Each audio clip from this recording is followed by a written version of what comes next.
Hello, જય Shri Krishna friends.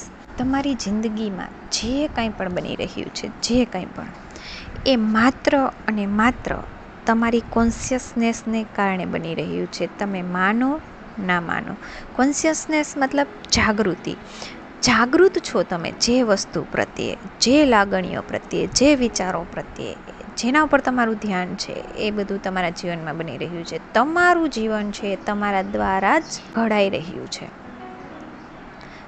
એક લેવલે તમે વિચાર કરો, આપણને એવું લાગે કે આ વસ્તુ સાચી નથી, બધું આપણા કંટ્રોલમાં ના હોય, બધા પ્રત્યે આપણે જાગૃત ન હોઈએ, એવું નથી. ખરેખર તમે જો વિચાર કરો ને તો તમને ખબર પડશે, જ્યારે ઊંડા લેવલ ઉપર, ત્યારે તમને એ જાણવા મળશે કે અચ્છા, આ કારણ તો હું જ છું, મારી જ જાગૃતતા છે અહીંયા, ક્યાંક ને ક્યાંક તો છે જ. કોઈ પણ ફિલિંગ રૂપે, કોઈ પણ વિચાર રૂપે, અથવા તો તમારા ધ્યાન રૂપે, ત્યાં તમે જાગૃત છો એટલે એ ત્યાં છે. જેના પ્રત્યે તમે જાગૃત નથી, જેના ઉપર તમારું ધ્યાન નથી, જેના માટે તમારી કોઈ ફિલિંગ નથી, એ વસ્તુ તમારા જીવનમાં નથી. એટલે અત્યારે જે કાંઈ પણ તમારું જીવન છે એ તમારી કોન્શિયસનેસને કારણે ઘડાઈ રહ્યું છે, બની રહ્યું છે. તમે એને બનાવી રહ્યા છો, તમે સિલેક્ટ કરી રહ્યા છો એ વસ્તુને. કેવી રીતે? સમજો કે જોબનું ઉદાહરણ લ્યો, રૂપિયાનું ઉદાહરણ લ્યો, હેલ્થનું ઉદાહરણ લ્યો. જે બહુ વધારે હેલ્થ કોન્શિયસ હોય ને, મતલબ જે હેલ્થનું બહુ ધ્યાન રાખતા હોય ને, એને બીમારીઓનો બહુ ડર લાગતો હોય છે, અને એને કારણે એના બીમારીઓ આવે છે. કારણ કે તમે કોન્શિયસ તો થયા, પણ પોઝિટિવલી ના થાવ ને નેગેટિવલી થાવ તો એ નેગેટિવલી આવે તમારા લાઈફમાં. એ રીતના કોઈ એવું માણસ હોય જેને પૈસો કમાય છે પણ પૈસો દેખાતો નથી, મતલબ એ પૈસા પ્રત્યે કોન્શિયસ છે, પણ એક ડર છે કે પૈસો વપરાઈ જશે, વપરાઈ જશે, વપરાઈ જશે, તો એ રીતેનો પૈસો ચાલ્યો જાય એ ડરને કારણે. કોઈ પૈસા પ્રત્યે એ રીતે જાગૃત થાય કે ભાઈ આપણે તો મોજે મોજ છે, ઘણા પૈસા હું કમાઈ શકું છું, આ જાગૃતતા છે કે હું કમાઈ શકું છું. એના ઉપર તમારું ધ્યાન છે કે ના, આ મારી કેપેસિટી છે, હું કમાઈ શકું છું, હું એને લાયક છું, હું એને વર્તી છું. આ બધી વસ્તુ છે ને એ એટલા ડીપ લેવલમાં આપણી અંદર હોય છે, એવી રીતના બંધાઈ ગયું છે નાનપણથી, કે એને સમજવું પણ ખૂબ જ અઘરું લાગે છે. ઘણી વસ્તુ મને મારા લાઈફ ઉપરથી ખબર પડે છે, મારા બિહેવિયર ઉપરથી, જે કંઈ પણ થતું આવ્યું છે એના ઉપરથી ખબર પડે છે કે અચ્છા, અનકોન્શિયસલી એટલા ઊંડાણથી આપણી અંદર એ બેસી ગયું છે કે એ કોઈ એક વ્યક્તિ છે. હું મારી લાઈફનું જ ઉદાહરણ આપું કે એક વ્યક્તિ એવું છે જેના પ્રત્યે જ્યારથી હું એના કનેક્શનમાં આવી ત્યારથી એવી મારી માન્યતાઓ બંધાતી ગઈ છે કે મને એ માણસને નવા સ્વરૂપે એક્સેપ્ટ કરવું ને બહુ અઘરું લાગે છે. કરું છું અને સ્વરૂપ એનું બદલી રહ્યું છે, એની બિહેવિયર ઘણું બધું બદલી રહ્યું છે, પણ મારી અંદર એટલા ઊંડાણથી છે કે હું મારી અંદરથી કાઢું ત્યારે સંપૂર્ણ જે મારે જોઈએ છે એવું એ વ્યક્તિ બને. કેટલા વર્ષોથી એ મારી અંદર બેસેલું છે કે આ વ્યક્તિ આ ટાઈપનું છે, એને આ વસ્તુ નથી ગમતી. ખરેખર એવું નથી, એ વ્યક્તિને એ વસ્તુ પણ ગમે છે, પણ મારી સામે જાહેર નથી કરતું, કારણ કે મારી એવી માન્યતા છે કે એને નથી ગમતું, નથી ગમતું, નથી ગમતું. મેં મારી પર્સનલ લાઈફ પરથી હું તમને કહું છું. બાકી બહારના જે લોકો છે એ લોકોને એ વ્યક્તિ બીજું દેખાય છે. જેવું હું માનું છું એવું એ વ્યક્તિ નથી બહારના લોકો માટે.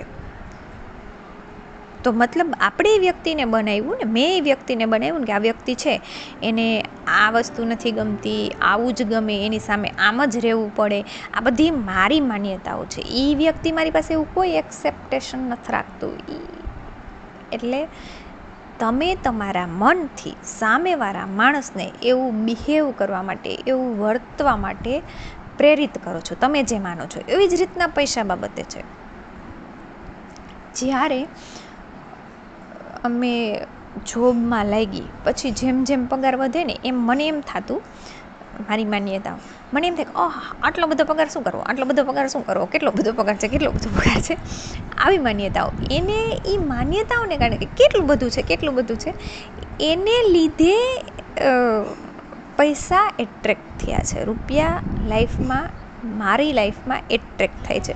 ઘણાને એ જ પગાર છે, મારો હોય એટલો જ બીજાનો પગાર છે, પણ એને શોર્ટેજ લાગે, ઓહો આટલા પગારમાં કાંઈ પૂરું ન થાય, આપણી પાસે તો આટલો જ પગાર, બીજું કાંઈ નમરે એમ. તો એ જ પગાર એનોય છે, પણ છતાંય એની મેન્ટાલિટી ને મારી મેન્ટાલિટી અલગ થઈ જાય, એટલે પૈસાનું એટ્રેક્શન એ પ્રમાણે થાય, એ પ્રમાણે આપણા જીવનમાં રૂપિયા આવે છે. ઘણુંય છે એમ વિચારું છું કે વધારે છે એટલે વધારે આવે છે. સમજાણું? આટલું પૂરું ન પડે એમ વિચારો, ત્યારે જે છે એમાંય શોર્ટેજ લાગવા લાગે, અને એનાથી વધારે કાંઈ ન આવે. એટલે આપણી એક જ વસ્તુ પ્રત્યે બે રીતની જાગૃતતા છે, એટલા માટે. એવી રીતના જોબ બાબતે પણ એવું જોઈએ. ઘણાઈને એવું થાય કે ભાઈ આમ મોજ કરવા માટે થઈને આપણે જોબ લેવી છે, એમ આમ મજા આવે, એમ આમ ટીચર હોઈએ તો કેવી મજા આવે, એમ એવું વિચારીને જેણે ટ્રાય કરી હોય એ લોકોને ઇઝીલી મળે છે. ઘણાઈને જોઈએ જ છીએ, નહીં મળે તો આમ થઈ જશે ને ઓલું થઈ જશે, મતલબ જોઈએ છીએ પણ મોજ કરવા માટે નહીં. એની કોન્શિયસનેસ એના ઉપર છે કે નહીં હોય તો શું થશે. તો તમે જાગૃતતા તો ત્યાં દીધી કે શું નહીં હોય તો શું થશે, એની ફિલિંગ તમે તમારી અંદર લઈ આવો છો, એટલે નથી આવતી. તમે સતત એ વસ્તુને ફીલ કરો છો કે નહીં હોય તો આમ થશે, નહીં હોય તો તેમ થશે, મને જોબ નહીં મળે તો પેલું થશે, મને જોબ નહીં મળે તો ઓલું થશે, પરીક્ષા મારાથી પાસ નહીં થાય તો હું શું જવાબ આપીશ, આમ થશે તેમ થશે. એટલા લાઈફ પાર્ટનર બાબતે કે તમને કોઈ વ્યક્તિ પસંદ છે, તો તમે એવું વિચારો કે કોઈ વ્યક્તિ તમને પસંદ છે, ખૂબ જ પસંદ છે, તો તમે એને હું ગમતી હઈશ, નહીં ગમતી હઈશ, આવું વિચારો. તમે વિચારો કે એને બીજું કોઈ ગમતું હશે, એ મારા કરતાં સારું છે, હું એને લાયક નથી, તો એ જીવ બને. તમે તમારી જાતને એવું વિચારો કે આઈ એમ ધી બેસ્ટ, હું બેસ્ટ છું, હું જેની લાઈફમાં જઈશ ને એની લાઈફ બેસ્ટ બની જવાની છે. તો સામેવાળું માણસ એવું જ વિચારે તમારા વિશે કે આ બહુ બેસ્ટ છે, આ મારી લાઈફમાં હોવું જોઈએ, તો આના લીધે મારી લાઈફ બેસ્ટ બને. કારણ કે તમારી વિચારોનું રિફ્લેક્શન તમારી દુનિયામાં દેખાય છે. તમારી આજુબાજુની દુનિયા, તમારી આજુબાજુના લોકો, તમારી પરિસ્થિતિ, બધું તમારી અંદર જે છે એ સામે દેખાય છે. એટલે જેવું જીવન છે એવું તમે જ બનાવો છો. તમારી જાગૃતતા જ્યાં છે એ વસ્તુ તમારી સામે આવે છે. જ્યાં જાગૃતતા નથી ત્યાં નથી આવતું. જાગૃત તમે થાવ. અમુક વસ્તુ એવી મારા મગજમાં આવે છે, સમજો કે કોઈ પ્રેગ્નન્સી મેનિફેસ્ટ કરવી છે, તો ઘણા લેડીઝ આસાનીથી મેનિફેસ્ટ કરી શકે છે, કારણ કે જાગૃત થાય છે, પણ એને ડર નથી લાગતો કે પ્રેગ્નન્સી રહેશે, નહીં રહે, ના રહે તો શું થશે, ને આમ થશે ને તેમ થશે ને, અને મારા શરીરમાં હજી તો આ ચેન્જ ન આવ્યો ને હજી તો ઓલું ન થયું ને, એવી જે મેન્ટાલિટી સાથે વારંવાર જોવે ને ચેક કરે ને નથી એમ, તો ન થાય. અઘરું છે, બહુ અઘરું છે. પણ જો એવું કોન્શિયસ થઈ જાય કે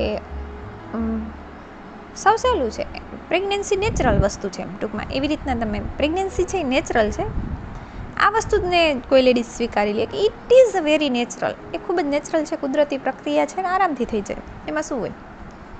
તો બસ આરામથી થઈ જાય છે. મતલબ તમે જે રીતે એક્સેપ્ટ કરો ને એ વસ્તુને, જે રીતે સ્વીકારો ને એ રીતે તમારી અંદર, તમારી દુનિયામાં એ વસ્તુ બને છે. આપણે નેગેટિવલી એક્સેપ્ટ કરવા માટે, સ્વીકારવા માટે ઘડાયેલા છીએ નાનપણથી, કારણ કે આપણા વડવાઓ પણ એ જ રીતે ઘડાયેલા છે. એ લોકો એના જીવનમાં જે જોયું છે, જે એની મેન્ટાલિટી છે, આપણને પાસ આઉટ કરી છે, આપણને આપી છે. ક્યાંથી? તો કે જ્યારે આપણે માતાના ગર્ભમાં હોય ત્યારથી આપણી અંદર આ બધું મૂકવામાં આવતું હોય છે.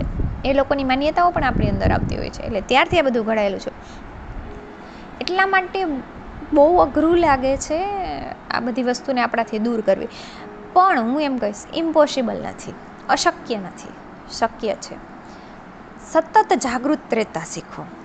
સતત જાગૃત મતલબ સતત એમ વિચારો કે અત્યારે હું શું વિચારું છું, અત્યારે હું શું વિચારું છું, અત્યારે હું શું વિચારું છું. આ જેટલી તમારી જાગૃતતા હશે ને એટલી જ ઝડપથી તમે તમારા માઇન્ડને, તમારા વિચારોને, તમારી ફિલિંગ્સને પકડશો અને એને ચેન્જ કરશો. અને તમારું ડોમિનેન્ટ થોટ મતલબ વ્યવહારિક સતત તમારી વિચારસરણી છે એ પોઝિટિવ થવા લાગશે. મેં તમને આને પહેલાંના વિડીયોમાં કીધું ને કે સતત એમ વિચારો મારા everything is in my control, બધું મારા જ કંટ્રોલમાં છે, હું જ કરું છું, મારાથી જ બધું થાય છે, મારા જ કંટ્રોલમાં છે. એવું તમે વારંવાર દો એટલે તમે પછી તમારા કંટ્રોલમાં હોય એને તમે પોઝિટિવલી જ વિચારો, નેગેટિવલી ન વિચારો. કારણ કે તમને ખબર પડે છે કે મારા કંટ્રોલમાં છે, હું વિચારું એમ કરવાનું છે, તો તમે સારું જ વિચારવાના છો. એટલે તમારી જાગૃતતાને એ વસ્તુ ઉપર લાવો કે બધી તમારી અંદર તમારો કંટ્રોલ છે બધા ઉપર, તમે જ કંટ્રોલ કરો છો બધાને, ભલે અત્યારે નથી દેખાતું.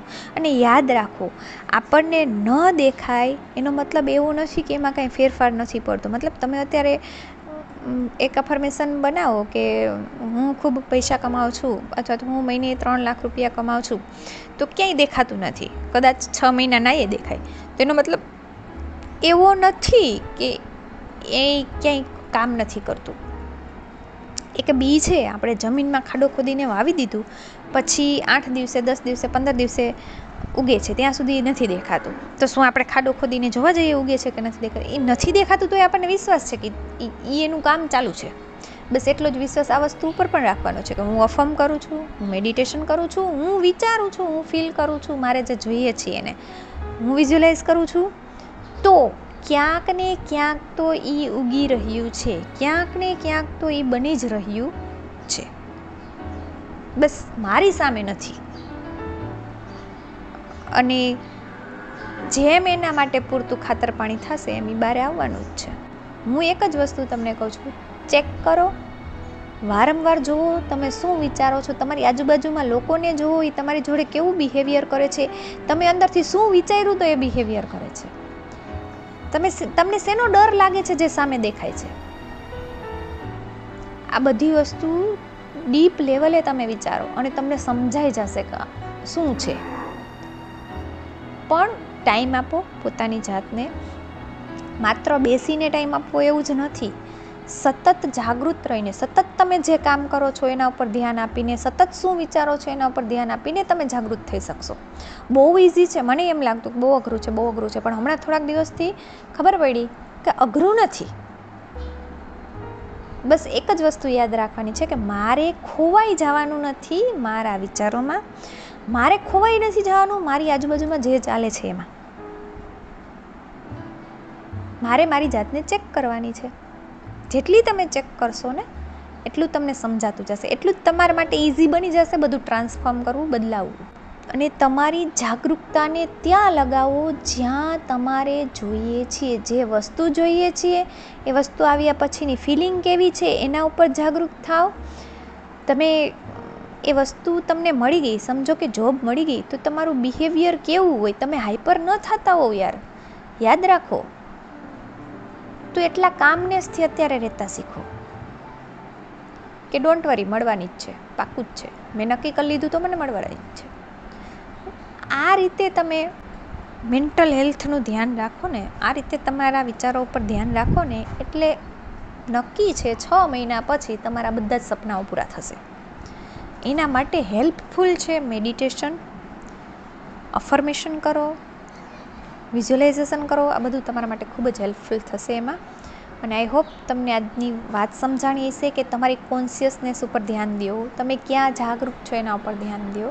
કોન્શિયસનેસને કારણે જ આખી દુનિયા બની રહી છે, તો એ બધી વસ્તુ ઉપર ધ્યાન આપો. તો યાદ રાખો મિત્રો, તમે જ ક્રિએટર છો, તમે જ ભગવાન છો તમારી રિયાલિટીના, તમે જે ધારો એ કરી શકો છો, તમારા જીવનને જેવું ઈચ્છો છો એવું સુંદર બનાવી શકો છો.